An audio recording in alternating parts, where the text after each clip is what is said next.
We need to talk about what Oda might have planned for Gunko, because even in just her first dozen or so chapters, he's already spent a surprising amount of time developing her character. From her stoic demeanor to her love of the Soul King's music, her cyberkinetic heterochromatic eyes, her awkwardness when Summers appeared in his boxers, and maybe most importantly, her deep fear of Nika. Oda doesn't usually give a character this much attention unless they're going to be significant.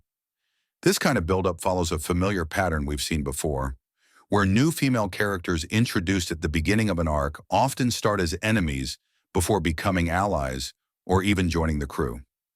Think of Vivi in Baroque Works, Robin in Alabasta, Viola and Rebecca in Dressrosa, Pudding in Whole Cake Island, or even Lilith in Egghead. Given this, Gunko could become pretty important as the Elbaf arc continues. Her development has sparked a flood of fan theories ranging from her being a Revolutionary Army spy, a clone of Ginny, Victoria from Kid and Killer's flashback, or even having a connection to Impel Down or Emu, due to her arrow-based powers which parallel Emu's arrow-like attack on Cobra.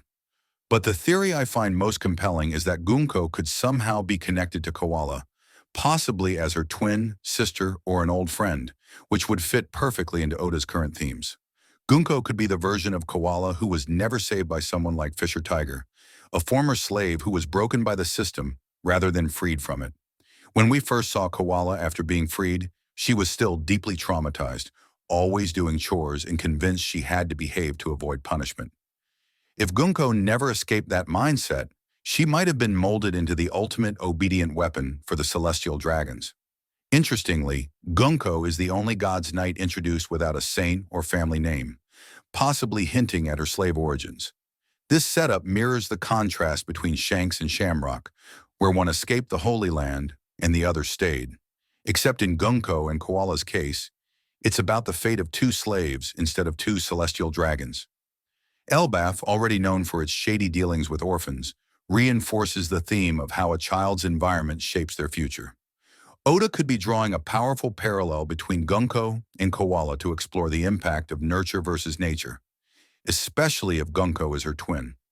The visual similarities between them, the goggles, short hairstyles with bangs and stoic personalities, support this idea. Gunko barely reacts to anything, similar to how Koala was emotionally repressed when we met her. Gunko's rare reaction to good food might even suggest she's been eating poor slave meals her whole life. Just as Koala once had the celestial dragon's mark and later covered it with the sun pirate tattoo, Gunko might bear the mark of the abyss, necessary to use the pentagram circles. Oda seems to be highlighting what happens to the same kind of person under different circumstances.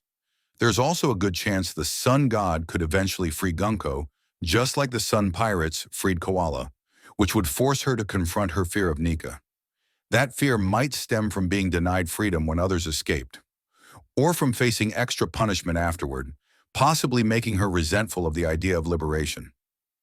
Gunko may not become a crewmate since it's pretty late in the series to be adding new members, but she might travel with the Straw Hats for a while, like Bonnie or Lilith, or serve as a future ally from within the God's Knights, similar to how Boa or even Kizaru offered subtle help in the past.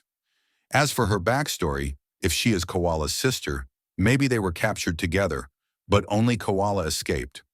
Alternatively, the Revolutionary Army might have tried to help Gunko after Tiger's raid, taking her back to her homeland.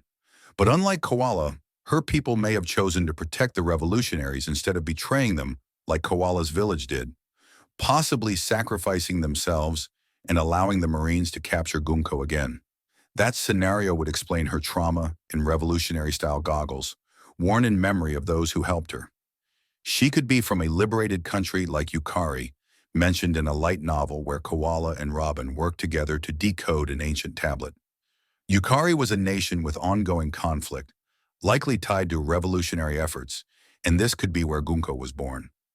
Maybe Dragon's group once saved her people, but she was recaptured, turning her into what she is today. The idea is that she was once surrounded by hope and rebellion, but now stands as a twisted reflection of what could have been. In the end, Gunko might still find her way back, possibly through